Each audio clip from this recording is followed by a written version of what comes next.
নড়াইল এসে কিছু বিষয়ের সম্মুখীন আমি হয়েছি।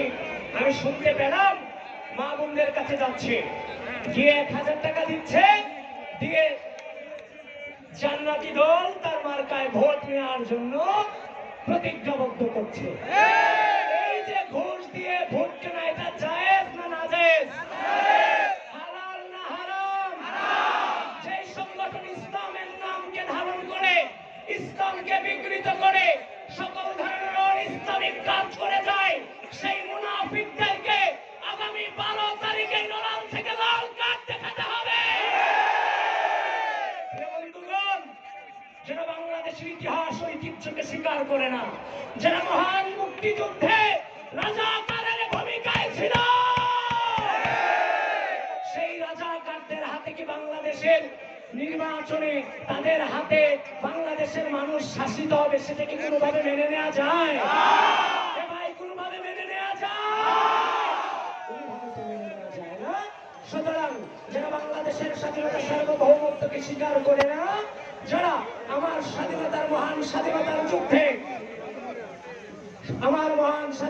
যুদ্ধে আমার মা বোনদের সম্মান লুণ্ঠন করেছে, আমার বাংলাদেশিদেরকে হত্যায় সহযোগিতা করেছে, মনে রেখো, যদি কোনোভাবে একটা ভোটও তাদেরকে দাও, সেটা বাংলাদেশের ইতিহাসের সাথে, স্বাধীনতার সাথে বেইমানি করা হবে।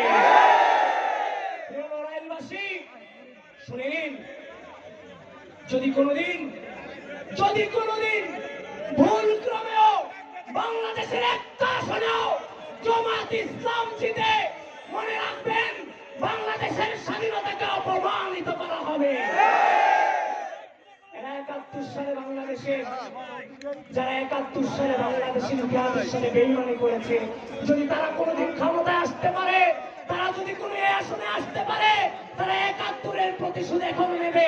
আমি বলে থাকি যে একবার রাজাকার, সে অলওয়েজ রাজাকার, সে কোনদিন দেশ থেকে থাকবে। প্রিয় নড়াইলবাসী, মাঝে মাঝে জায়গা ছেড়ে দিয়েও জিতে যেতে হয়, এটা কি জানেন? মাঝে মাঝে জায়গা ছেড়ে দিয়েও জিতে যেতে হয়। অনৈক্য কখনো বিজয় আনতে পারে না।